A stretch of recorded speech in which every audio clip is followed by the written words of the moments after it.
Hey, this is Ish, and in today's talk, I'll be going over how being present and presence in general improves your relationships all around you. So, the first way it does is that you become more attentive to others. And this is quite literally a skill that you develop on your meditation cushion as you focus on one object or changing objects. So, for example, if you're staring at a candle and anytime your attention wanders, you simply bring your attention back. This is the capacity to train your attention. Another way you can do this is say you are scanning for sensations in the body.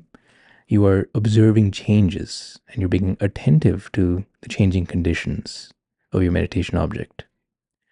Now, how this affects your relationships and translates over is that some of the biggest heartfelt compliments you can give someone is when you're fully present and noticing how they've changed.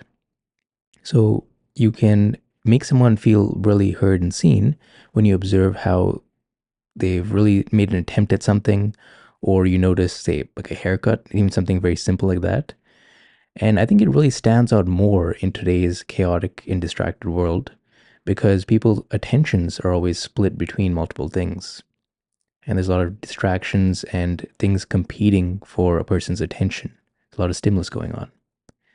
And at first, people can actually be shocked that you've given them such a very simple compliment, but that goes to show you the quality of presence in our crazy world all around us.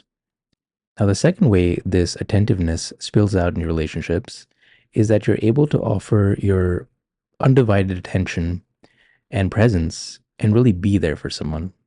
And we can often hear this in the phrase, be there for a friend. What that really means is that you're not trying to correct or offer your unsolicited advice and try to spill over your own views when someone is talking to you, but you're actually just receptive and fully listening to them, not trying to change anything. And I noticed this often when I was first learning about meditation. I'd often go to my teachers and really try to get answers for things and answer things in a logical way. And oftentimes I'd be really frustrated because they wouldn't give me the answer I was looking for. They would just listen and be understanding. And I was like getting all frustrated. But now I realize that there's actually a lot of wisdom there because what they were able to provide is their undivided attention and the ability to be heard. And even now to this day, I still think about those moments where they were fully accepting and they weren't trying to push their own agenda on me or try to change things, but really just be there. And again, this comes back to the point of making other people feel heard and seen and validated. And again, this is in short supply in today's times. And with this ability to focus a bit more and be present comes another side effect, which is the increased ability to pay attention to things like body language or micro expressions. And this is sort of a murky territory that a lot of meditators typically don't like going into, but one of the things that you become more adept at is reading social cues. And this is because, again, you're being more present, you're able to notice these things. And I've also made a separate talk on micro expressions, which you can check out. But in gist, you can really see the hidden emotions or underlying emotions that a person has, even if their words say something else. So even a person seems like very happy, but deep down you can see that they're really sad. You can see this conflict in emotions.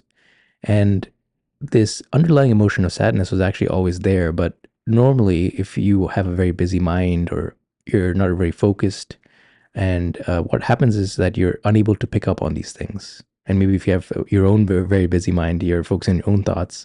So you lose this ability to be very present. But if you have less things cluttering in your mind and you're able to focus more, you'll actually be able to pick up on these things. And with this, you can channel this ability to be very present and notice the subtler cues for good. So actually if you notice these hidden emotions of sadness, of anger in the other person, you can actually direct this in a skillful way to be very present and help them out in whatever way that the moment calls for. Now, the next way that meditation and presence work in general helps you and improves your relationships is that you become more grounded. And this sense of groundedness provides safety in other people. So in our modern world full of stimulus, you have a lot of people that are fueled by desires. So a lot of this restless energy where people are constantly chasing after things, and they look at other people through their uses and how they can benefit them. And this is again seeing other people through the lens of desire. And desire is just a lens that blocks your natural way of seeing and being present. Or for example, may have aversion, and this is kind of like this pushing away quality of resistance. So you can see this a lot in like divisions in politics, or it's us versus them kind of mentality. And this creates separateness rather than togetherness or union, which is what we're trying to aim at in our practice. And lastly, when we have things like ignorance or delusion, we are unable to see clearly. And with meditation and wisdom based practices, you're able to see clearly and not have any things kind of blocking or obstructing your view. And when you're able to simply just be in the present moment, like we talked about earlier, and you don't have anything obstructing you, and you're also very calm as a result of your practice that you've developed over the years, you start to become less pulled by things all around you, and you become very firm within. And when you become firm within, you become like a very strong oak tree that is not really pushed around by the winds. And this has a ripple effect on other people, because you're that one person in the room that is very calm and stable while everyone else is freaking out. So people can actually look towards you for guidance. So take this responsibility that comes your way and act on it ethically. And this is why oftentimes a lot of the contemplative traditions really emphasize morality, because the concentration aspects that you developed in your practice is like sharpening a sword. But how the sword is used really varies, because you can use that to, say, cut bread, or you can use that to cut someone. You want to be ethical and mindful of how you are conducting yourself with this increased power that comes with the practice. And then the next thing is that with meditation, you become more and more authentic. And this is because you dissolve false layers and different masks that you have learned to put on. And there's also unconscious patterns that you may have been operating on that you may have not had any idea about, that become more apparent as your mindfulness increases. Now, when you have this combination of strengthening your mindfulness and the ability to pay attention more and more, and noticing these patterns of conditioning that have kind of ran your life before, so you become more mindful, you become more awake. Plus, your mind becomes more unified, you let go of distractions, and there's more of a one pointedness. And in fact, yoga, by the way, means union. So it kind of gives you an idea of where the practice eventually goes to. When you have the combination of these things, you start to become more comfortable just being yourself without any false layers added onto you. And you're not trying to get anywhere else. You're fully present just right here and right now. So this again adds to this capacity of focus, of listening, and also just being you. You're not trying to be any false self, trying to impress others or trying to do anything else, but you're just right here. And this again is also very rare in today's world, because everyone is trying to be someone or go somewhere or be someone really big, but you're just one person that is simply just yourself. Now, the next way that meditation and presence work improves your relationships is that you become more loving. So we often hear about how meditation makes you more loving, but maybe wondering, how is this possible, or how does this work? Well, one way to do so is you become more compassionate, and this can actually be a practice that you take on. So in Buddhism and in yoga, there are sublime qualities of the heart and boundless qualities of the heart, known as the Brahma Viharas. And these Brahma Viharas are made up of 4 different qualities, which are actually the same, but they're looked at through a different lens. And these qualities are metta, or loving kindness, karuna, or compassion, mudita, or sympathetic joy, and upekkha, equanimity.